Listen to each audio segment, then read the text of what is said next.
TCU and Arizona State. That's Friday. That's the game, 8 o'clock, and it's on Fox. And then, of course, there's that Houston. We'll keep it East row. Houston and Oregon State. I'm taking TCU. I know Arizona State is favored, but I'm taking the Frogs for just some reason. Yeah, well, I mean, we took TCU. All three of us take TCU yesterday? I did, man. But it very much feels like my pick of who was that last week? Well, it was both Texas Tech, Utah, and Texas Tech, Indiana that I picked after we initially picked because I was flip-flopping, and I eventually picked them right. But in our official pick 'em, I had it wrong initially. So feel good if you are Arizona State because I picked TCU initially, and now I'm really feeling like I should have picked Arizona State. I don't think there's a lot that separates these two teams, though. I do think Hoover's playing better quarterback right now than Sam Leavitt is, but two dynamic quarterback wide receiver duos here. For those that didn't see Josh Hoover and Eric McAllister last week, ridiculous, silly numbers from that pairing, and then obviously Leavitt and Tyson are dynamic in their own way as well. But, yeah, right now Sun Devils are 3.5-point favorites at home on a Friday night. Yeah, man, I've gone back and forth, but I really do feel like this is a toss-up in a lot of ways between these two teams and the setting that they're going to be playing in. But should be a hell of a game. I think whoever loses is a spot behind the 8 ball, but not eliminated by any stretch, and it'll be a great win for the team that emerges victorious because it'll be a conference win, but it'll also be quite a quality conference win as well. Now, if you're looking at it from a league standpoint, you want TCU to win so that they don't fall right back out of the top 25 after just joining it this past week. And we know Arizona State, somehow Illinois gets to get beat by 50+, and they remain in the rankings. Arizona State loses a game early on to Mississippi State. They plummet right out of it.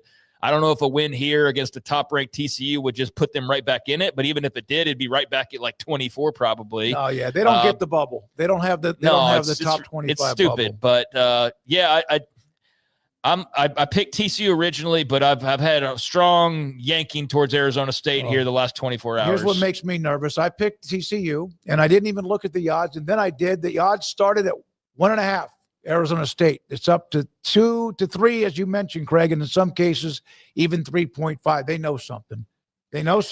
Or there's some money's come in a certain way. It's not always like the favorite wins, right? So sometimes it's just, various factors that can play into that. But I do think that speaks to there being a lot of money coming in on Arizona State. But I think it's a toss-up. I do like Arizona State a little bit more overall, but they both have a lot of questions still. I don't think that they're perfect in any way, either team. So ought to be some good offense played, and the defenses will maybe end up dictating the final result here. Yeah.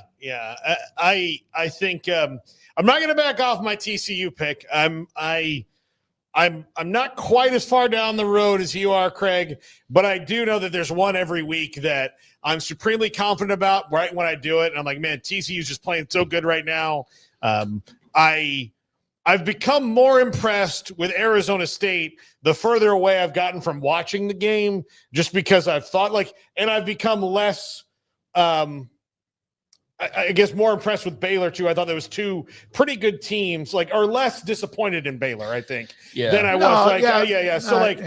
So I'm less disappointed maybe in both of them. And I thought both teams looked like they were playing, and I'm not saying. And then all of a sudden, with 6 minutes left, I'm saying, do these guys realize either one can win this game, do something about it? But yeah, so in that, when talking about this game in particular, the more I get, as we get a week away from watching that game or a week past it, I'm just like, well, I mean, that was two teams that are about the same level. They're both good in spots. They both have things that they're lacking right now, but they can pretty much win every game that they play. So now I'm leaning maybe towards that Arizona State's kind of woken up. Yeah.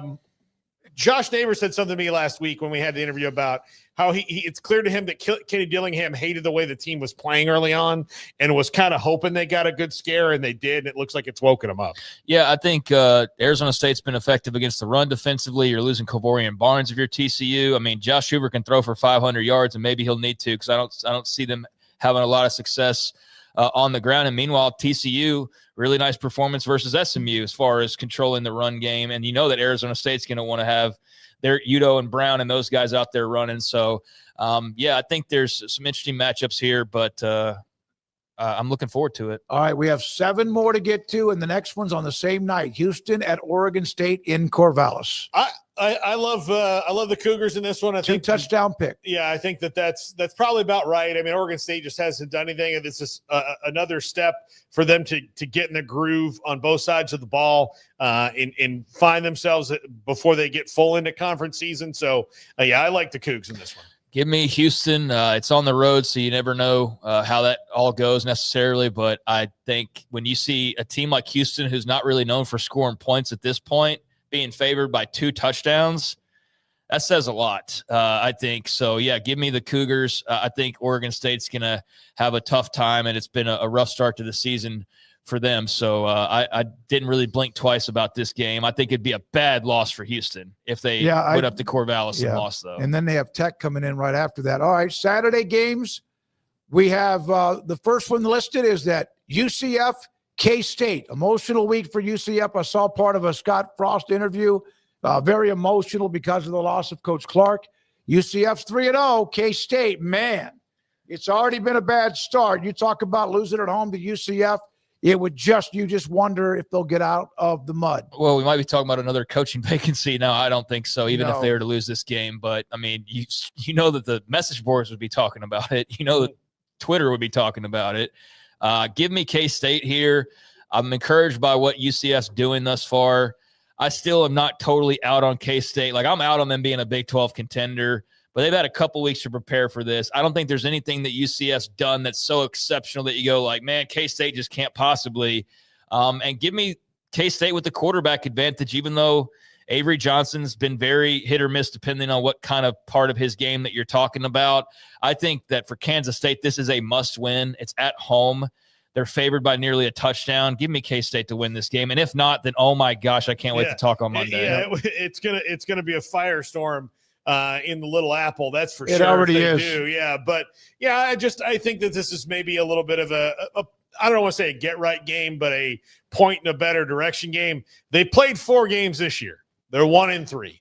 All 4 of them have been 1-score games. So they don't need to get a ton better to improve their season. Like, they just need to get a little bit better. But Clemson kind of mirrors them a little bit in that, is this the start of things starting to go sour because you can't win close games? Like, is it every year there's somebody in the Big 12, about 2 teams that lose 4 or 5 of them, because there's a lot of those 1-score games, and K-State better be careful. So they're about to be on the complete opposite leg. Are you on in a roster situation where you don't have the players that make that play in those times? You don't have a leadership that gets you together, and they have a little bit of, oh, here we go again to them right now. I don't think that happens, but look, Scott Frost, they've got good vibes going right now in the new era. So, and you wonder about the emotions of this week with what happened. Cincinnati will play KU. I like this game. I'm taking the Jayhawks. I liked what I saw from them last week. I just think they'll have too much firepower. I think that last week was a little bit deceiving as far as how they played in the final score. I don't think it was a very clean game, and there's a lot that they can clean up and improve upon. But, give me them over Cincinnati. Another great little quarterback duel, Daniels and Sorsby. Sorsby, last time we saw him was lighting up inferior competition the way you'd hope your star quarterback would. I do think that Kansas, based on just what I've seen at this point, is the better team. They're also at home.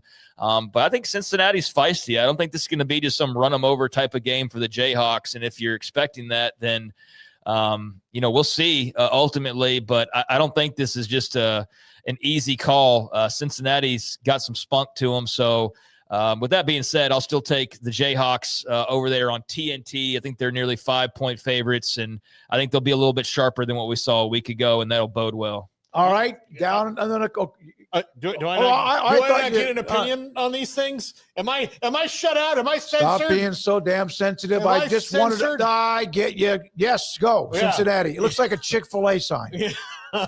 I'm gonna go with Kansas in this one. They need to tighten it up for sure. they kind of played Indiana Jones ball last week, where some big things happened and they got excited, but they got to clean up the little things. I think Scott Satterfield and Cincinnati will give them all they want, but I got the Jayhawks. You want to do the next one first? Let's Sure. do Utah, West Virginia. Sure. I mean, you just forgot about me. We've only been doing a show together for 15 years. Why remind me? Utah and West Virginia. I'll take the Utes in this one and a bounce back. I don't think West Virginia's got a square peg and a round hole at quarterback right now. They had the big emotional win over Pitt, and they might get a couple more of those on the season on the way out. But I think Utah is in a bounce back. Does West Virginia score in this game? Yeah, I know. Utah's pissed off. They've got a good defense, and West Virginia's got a lot of problems right now. A lack of weapons, a bad fit at quarterback for the system that he's playing in. I think this is an easy call with Utah. Maybe there's a little something to the spirit of being in Morgantown and the home faithful, but I think this is a pretty easy call. And if West Virginia pulls the upset, then man, oh man, that would be never-ending laughs based on how social media would react to the Utah fandom.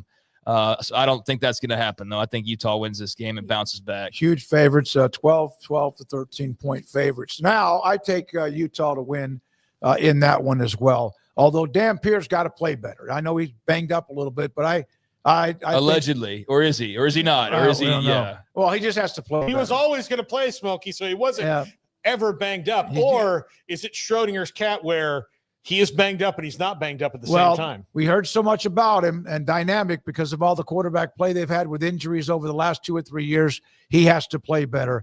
Baylor on the road against a team in Oklahoma State. Do they come out with all hell bent for election, or are they just kind of like looking around like a fog because of who they've been and also because of Coach Gundy being gone? Yeah, I mean, I'll say one last thing. If West Virginia is able to make it a game, their defense is actually not bad. It's like, so if Utah and Dampier are struggling to move the ball again, that would not necessarily be shocking. I just don't see how West Virginia scores any points. So anyways, Baylor, Oklahoma State, this better be a Baylor win, or there's just no way you're going to convince anybody that Dave Aranda doesn't need to be the next guy up to the chopping block. I think it would be that horrific of a loss. That would be just totally unforgivable given the circumstances. You are a way better team when Mike Gundy was head coach. You should be an even better team, even though you do have to account for there is going to be a ravenous, rabid, ready to rock crowd in Stillwater, in my opinion, because now they're free. The chains are off. Like, they know a new coach is coming. So now it's just,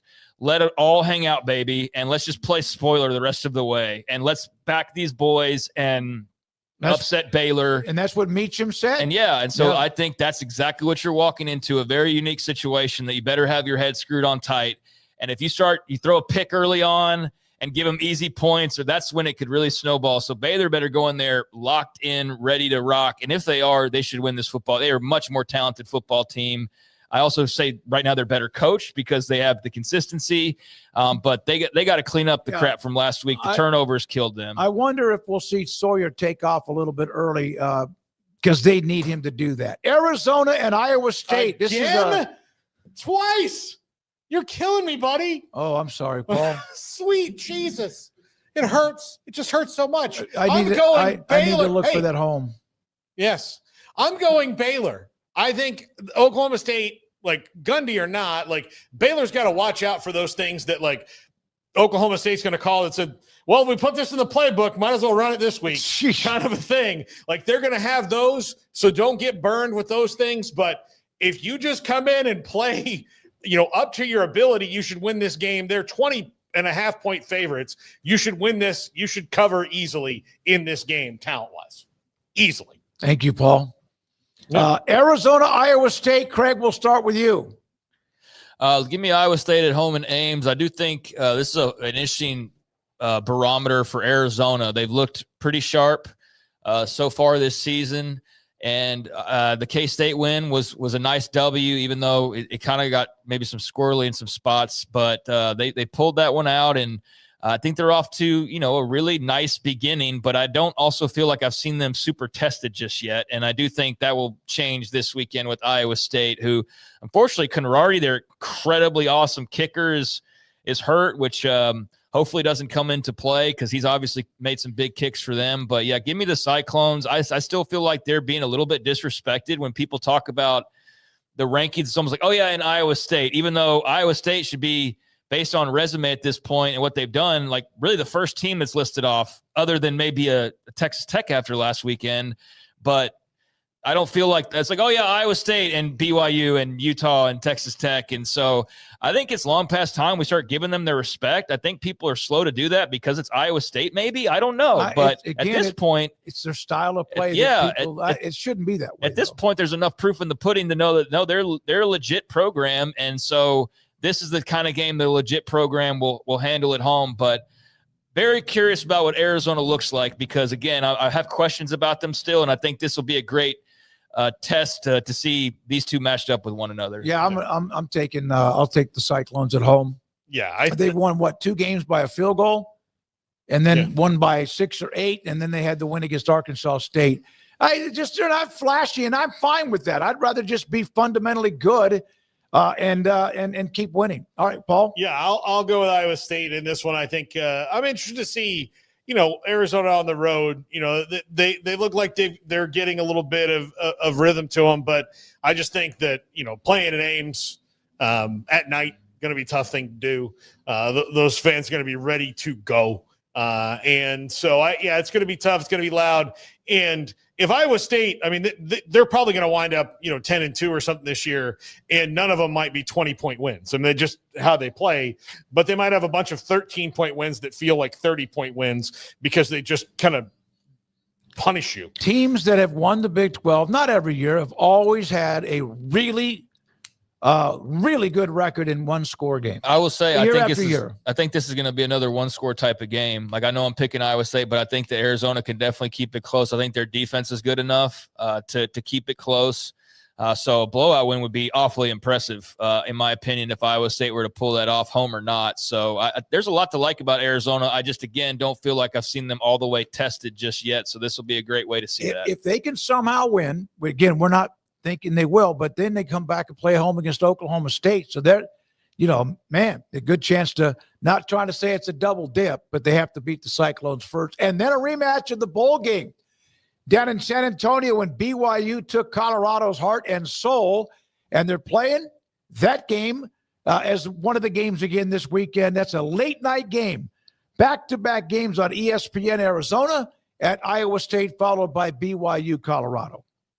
Give me the Cougars. I think there was some promise to Caden Salter starting last week. Seems like that was more of what Deion's been looking for from his big-time transfer quarterback. And so there were some positive vibes coming out of Boulder after last week's effort. But I think BYU is just incredibly efficient and just sort of ruthless in how defensive and special teams minded they are and how good they are in those areas that they can kind of counterbalance the iffiness of the offense with this young quarterback. And they're usually able to kind of rely on the run game a bit. So I think that should be the case against Colorado. They're going to be able to go in there and do their thing. I do think being on the road maybe provides a little spice, being late night matchup type of thing. But give me BYU. I think Colorado still has a long way to go before I start trusting them to win a game like this against a team like BYU. All right, Paul. I'll take BYU. I encourage everybody, if you have not watched the Bear Bachmeier Experience, to do it. He's going to be fun. He's going to be so much fun to watch over his career, but it's really fun to watch now. Colorado just disjointed, although last week's win was really good and important for them going ahead, but they're just not as synergistic as they have been like they were last year. Yeah, it was nice to see them making some plays last week, but this is a different animal with BYU. And so I will take BYU to win that game at Colorado. I do think it'll be fun. Is there any revenge factor from the bowl game? No, most of those guys are gone. Bachmeier wearing 47 always makes me chuckle. It just is, no matter what. All right, there are the Big 12 games and our picks for the week.